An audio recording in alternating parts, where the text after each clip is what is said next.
은혜 받으실 하나님의 말씀은 요한복음 20장 11절부터 18절 말씀입니다.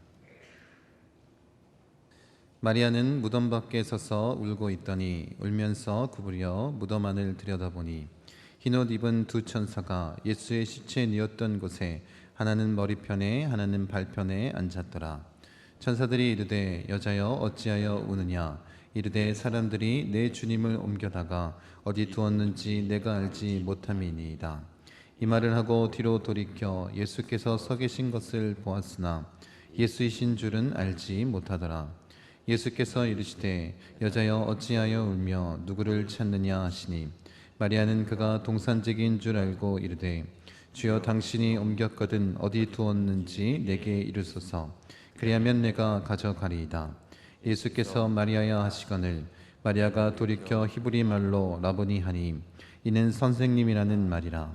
예수께서 이르시되 나를 붙들지 말라. 내가 아직 아버지께로 올라가지 아니하였노라. 너는 내 형제들에게 가서 이르되 내가 내 아버지 곧 너희 아버지 내 하나님 곧 너희 하나님께로 올라간다 하라 하시니 막달라 마리아가 가서 제자들에게 내가 주를 보았다 하고 또 주께서 자기에게 이렇게 말씀하셨다 이르니라. 아멘. 네.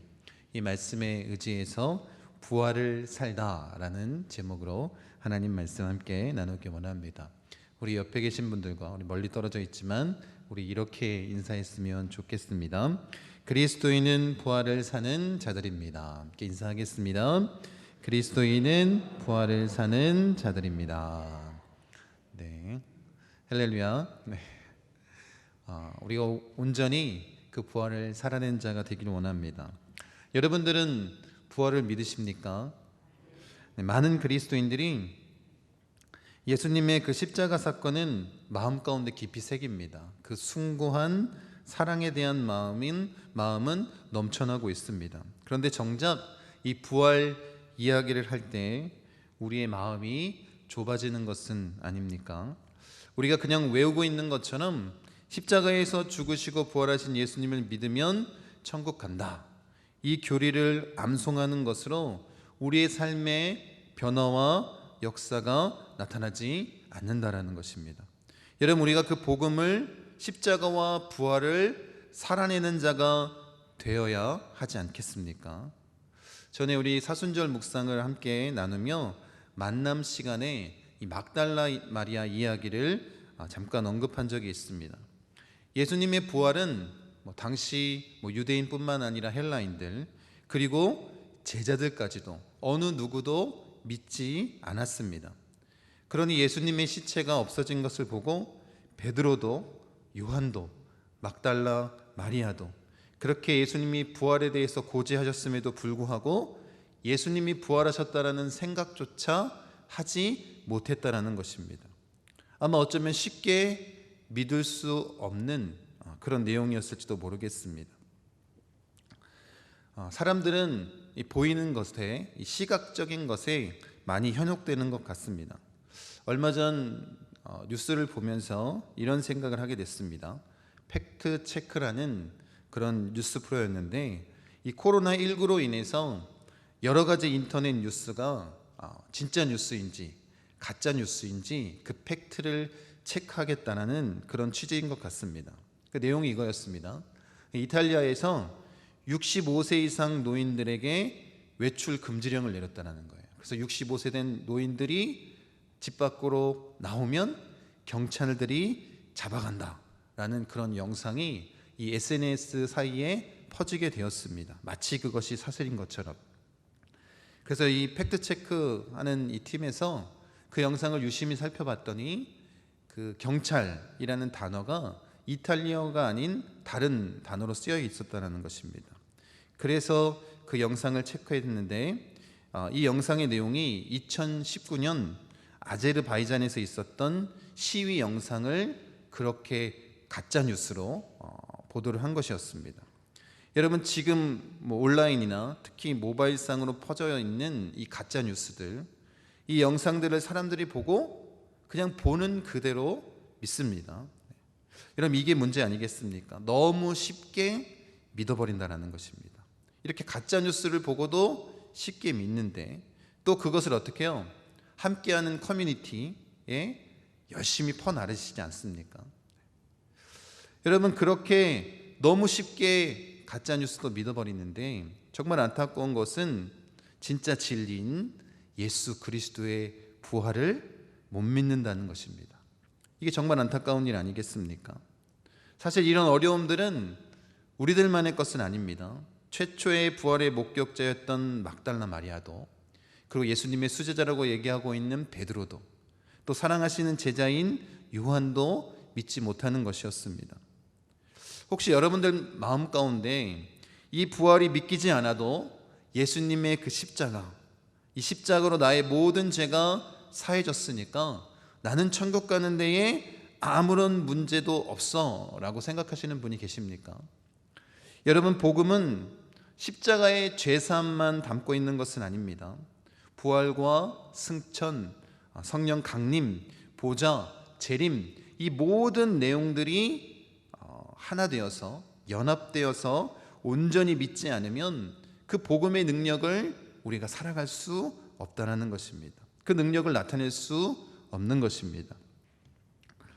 N.T. 라이트가 쓴 하나님의 아들의 부활이라는 책의 내용을 보면 이 부활에 관해서 이 부활 사건이 진짜임을 합리적으로 추론하는 그런 내용들이 있습니다. 간단하게 이렇게 정리할 수 있는데, 이 신약 성경에 그려지고 있는, 써 있는 이 부활 사건은 역사적인 사실임을 알 수 있다는 것입니다. 첫 번째 이유가 뭐냐면, 이 제자들도, 예수님의 제자들조차도 이 부활에 대해서 부정적으로 받아들이고 있다는 거예요. 여러분, 그들이 예수님의 부활을 믿지 못하고 있는 그 모습들을 그대로 기록하고 있다는 것입니다. 베드로도, 요한도, 도마도 믿지 못했습니다. 그런 그들이 이제 나중에 이 부활에 대해서 온전히 믿게 되지 않습니까? 그들에게 이 부활을 믿을 수 있을 만한, 납득할 만한 증거가 있었기 때문에 그것이 가능하다는 거예요.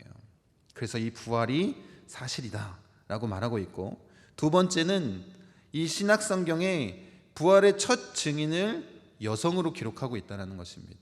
그런데 여러분들이 잘 알고 있다시피 당시 여성들은 증인의 자격이 없었습니다. 이 증언할 수도 없는, 이 자격조차 없는 이 여인을 부활의 첫 증인으로 세우고 있다는 것입니다. 여러분, 그렇기 때문에 이것이 실제 벌어진 이 역사적인 사실이 아니라면 이렇게 기록하지 않았다는 거예요. 그래서 이 신약 성경에 기록되어 있는 이 부활 사건은 거짓으로 꾸민 내용이 아니다 라고 이렇게 합리적으로, 이성적으로 추론하고 있습니다. 여러분, 이뿐 아니라 우리에게는 이 부활에 대한 아주 중요한 증거가 있습니다. 이 초대교회의 역사를 통해서 우리가 그것을 알 수 있습니다. 여러분, 초대교회의 놀라운 부흥의 역사가 나타난 것은 무엇 때문입니까? 그들이 전하고 있는 이 복음의 내용 때문인데, 그 내용의 핵심 사항이 무엇인지 우리가 함께 나누기 원합니다. 베드로는 이 성령 세례를 받기 전에 이 가룟 유다로 인해서 공석이 된 이 12제자, 이 한 사람을 뽑는 이 조건에 대해서 이렇게 말씀하고 있습니다. 사도행전 1장 22절 같이 한번 읽겠습니다. 항상 우리와 함께 다니던 사람 중에 하나를 세워 우리와 더불어 예수께서 부활하심을 증언할 사람이 되게 하여야 하리라. 지금 그 세우는 12제자 한 사람이 해야 될 그 핵심적인 일이 무엇이냐면 예수님이 부활하신 것을 증언하는 일이다라는 것입니다. 여러분, 초대교회에 아주 하나님의 놀라운 능력들이 나타나는데, 여러분 잘 아시다시피 초대교회의 그 은혜를 받고 성령의 충만함을 받고 그들이 어떤 변화가 나타나기 시작했냐면 자신들의 모든 소유를 팔아서 함께 공유하기 시작했습니다. 어려운 사람들에게 나눠주고, 그런 역사가 나타났습니다. 그 일이 벌어지게 된 이유를 성경은 이렇게 말씀하고 있습니다. 사도행전 4장 33절입니다. 사도들이 큰 권능으로 주 예수의 부활을 증언하니 무리가 큰 은혜를 받아. 그 일들을 행했다는 것입니다. 지금 여러분들이 생각할 때 상상조차 할 수 없는 자신들의 모든 소유를 팔아서 함께 공유하며 천국 같은 그런 공동체를 이루게 된 비결이 뭐냐면 부활에 대한, 예수 그리스도의 부활에 대한 그 복음의 내용이었다는 것입니다. 이것이 바로 초대교회의 부흥의 역사입니다. 여러분, 그래서 이 초대교회를 부활절 공동체라고 부르는데, 여러분, 초대교회 당시에는 지금 우리가 지키는 성탄절 개념이 없었습니다. 그래서 그들은 오직 이 부활절을 굉장히 중요하게 생각했고, 그들의 복음의 핵심을 이 부활이라고 생각했기 때문에 이 십자가의 죽음으로 그들에게 주어진 이 부활의 영광을 나타내는 것에 그들이 집중했습니다. 그래서 그들을 뭐라고 부르냐면 부활 공동체라고 그렇게 부른다는 것입니다. 여러분, 한국교회가 영적으로 무기력해지는 이유가 무엇이겠습니까? 이 부활절을 그냥 기념일로만 지낸다는 것입니다. 여러분, 우리는 예수님의 부활에 대한 이 놀라움, 그 능력을 살아내는 그런 자들이 되어야 하는데, 그래야 초대교회 같은 이 성령의 역사가 나타나는데 우리가 그렇지 못했다는 것입니다. 여러분, 우리의 부활절 예배에 감동과 충격이 없다면 어쩌면 우리가 부활을 못 믿고 있는 것은 아닙니까? 부활하신 주님을 바라보지 못하고 십자가에 매달리신 피를 흘리고 계시는 주님만 바라보고 있는 것은 아닙니까? 여러분, 우리가 예수님의 부활을 믿지 못하고 있다면, 우리가 아직 부활하신 주님을 만나지 못했다면, 우리는 예수님을 믿는다고 말하고는 있지만 우리 신앙생활이 고통과 고난의 길을 걸어갈 뿐입니다. 여러분, 예수님이 이 땅 가운데 오신 이유는 우리에게 십자가를 지게 하시기 위해서 오신 것이 아닙니다. 우리가 고난주간 이 십자가를 묵상하며 함께 나누지 않았습니까? 예수님이 이 땅에 오신 분명한 이유는 고난의 십자가가 아니라 부활로 이루신 생명입니다.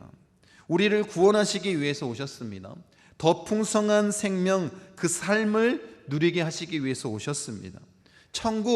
그 천국 잔치에 우리를 초대하셨고, 이 땅 가운데 그 하나님의 나라를 경험할 수 있도록 예수님이 그 십자가에서 고난의 쓴 잔을 다 마시신 것입니다.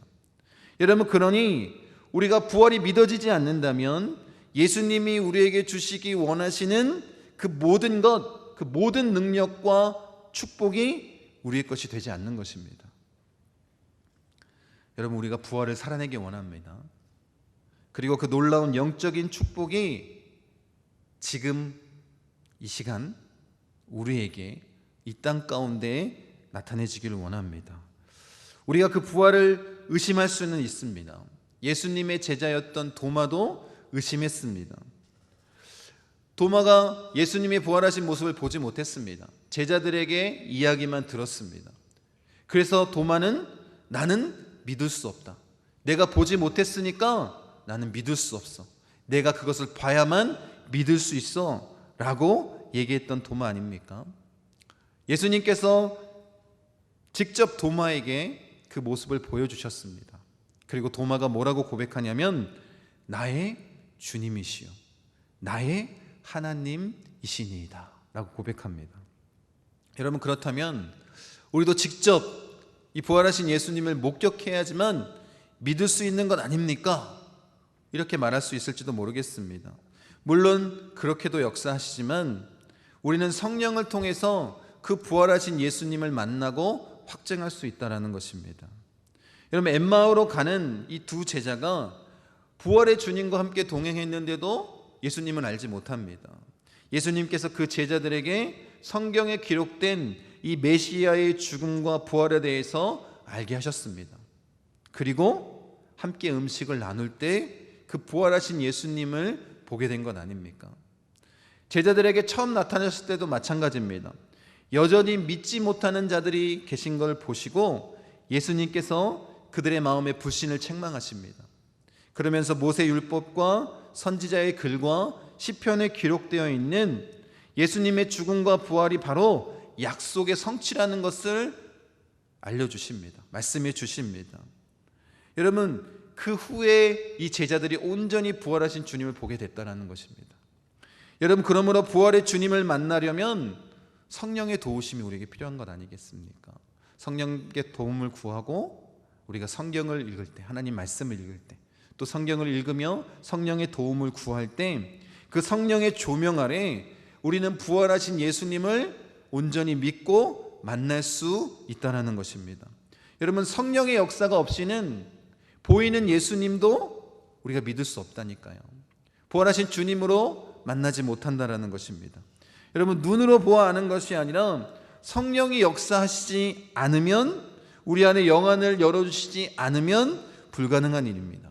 여러분, 엠마오로 가는 두 제자도 그랬고, 오늘 우리가 읽은 이 본문 말씀에 등장하는 막달라 마리아도 그렇습니다. 여러분, 예수님을 보았지만, 부활하신 예수님을 보았지만 동산지기로 착각하고 있지 않습니까? 예수님이 그 마리아야 라고 그녀의 이름을 부를 때 영안이 열리고 주님을 보게 된 것 아니겠습니까?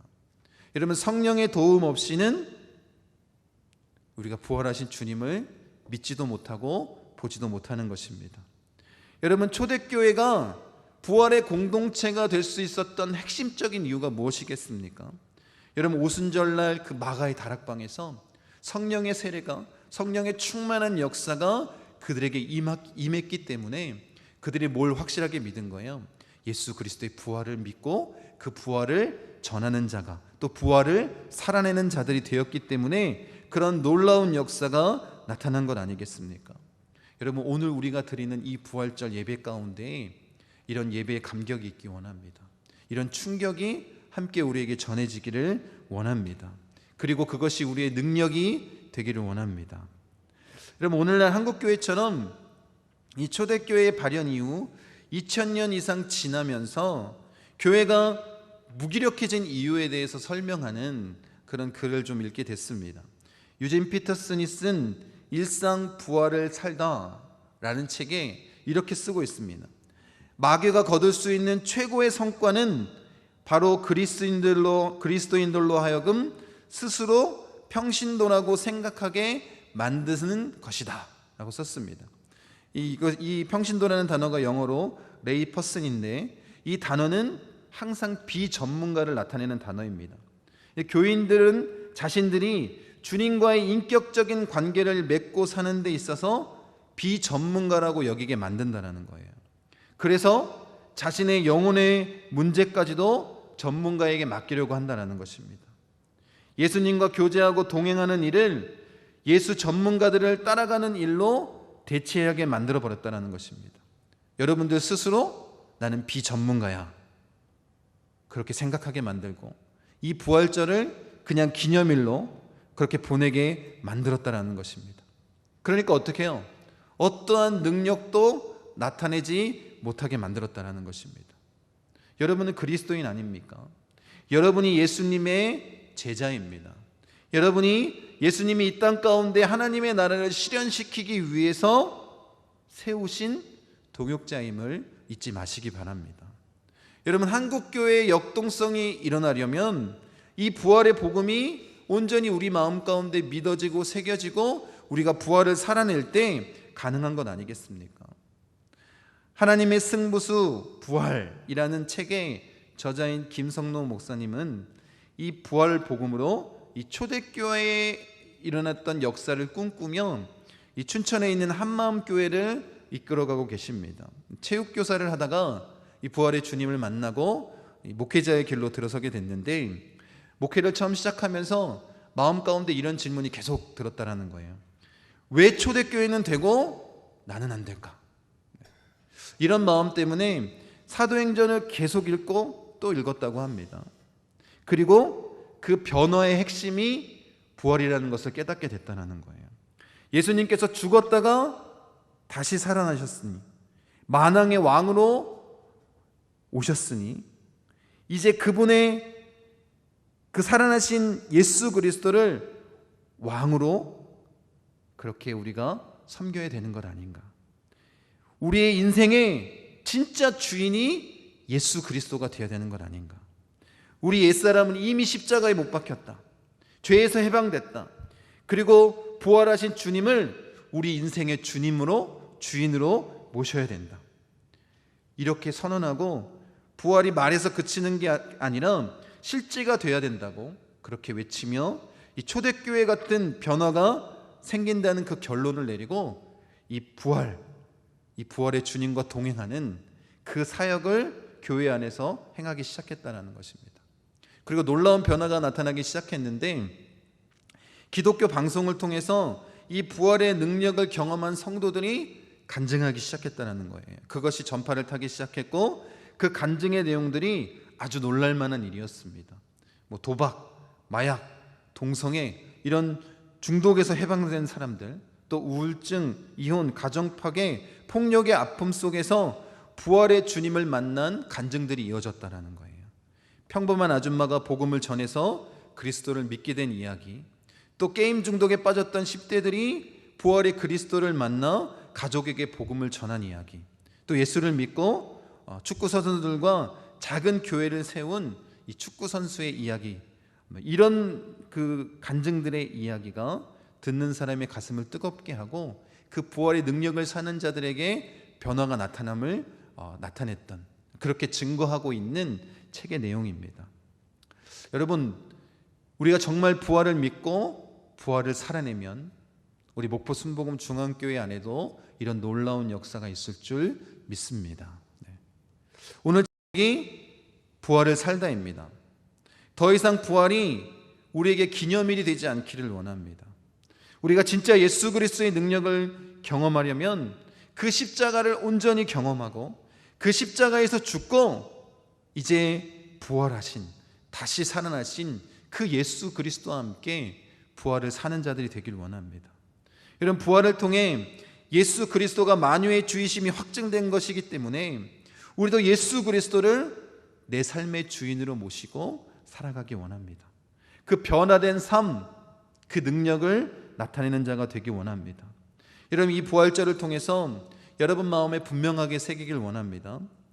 유진 피터슨이 이 일상 부활을 살다에서 말했던 것처럼 우리가 진짜 부활의 능력을 나타내는 예수 그리스도의 제자로 살아가려면 목회자나 전문 사역자들에게 의존해서는 안 된다는 것입니다.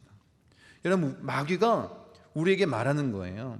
너는 평신도야, 비전문가야, 네가 목사는 아니잖아 라는 생각을 집어넣는다라는 거예요. 그것은 부활하신 예수님과 직접 만나고 동행하는 그 일을 못하게 하는, 중단하게 하는 그 마귀의 수작입니다. 여러분, 단순히 여러분들은 목사의 설교에 의존하는 사람으로 주일날 교회 나와 주일 예배만 참석하는 그 무기력한 그리스도인으로 비전문가로 살게 만들어버리는 것입니다. 여러분, 그렇게 살지 않기를 원합니다. 여러분이 직접 부활을 사시길 바랍니다. 우리 일상 가운데 살아계신 예수 그리스도를 경험하기 원합니다. 우리의 모든 삶 가운데 주님과 함께 동행하기 원합니다. 내 삶의 주인으로 모시고 예수 그리스도의 그 말씀을 순종하며 나간다면 초대교회의 그 역사가 우리의 것이 되는 것 아니겠습니까? 여러분, 그래서 우리가 길쌈교회를 꿈꾸고 있습니다. 우리가 그런 역동적인 부활의 능력을 살아내는 그런 교회가 되기 원합니다. 여러분, 그 초대교회 성도들이 무슨 거창한 삶을 산 것이 아닙니다. 엠마오로 가는 두 제자도 식사하는 중에 예수님을 만난 것 아닙니까? 초대교회 성도들도 마찬가지입니다. 그들이 뭔가 특별한 삶을 산 것이 아니라 그들의 일상 삶 가운데 부활하신 주님을 경험하며 그 주님과 함께 산 것입니다. 그래서 그들이 어려움을 당하거나 정말 복음 전파를 위해서 능력이 필요할 때 늘 주님과 동행하며 부활의 그 능력, 그 부활을 살아냈기 때문에 그 성령의 놀라운 역사가 그들의 삶을 통해서 나타난 것 아닙니까? 여러분, 혹시 여러분들이 예수 믿고 있다고 하면서 이런 생각 하신 적은 없습니까? 내가 예수님 시대에 태어났더라면, 내가 직접 예수님을 봤더라면, 내가 오순절날 그 마가의 다락방 안에 있었더라면, 내가 사도 바울과 함께 전도 여행을 다녔었더라면, 아니 1907년 이 평양 대부흥의 역사 가운데 내가 있었더라면, 혹시 그런 생각은 하신 적은 없으십니까?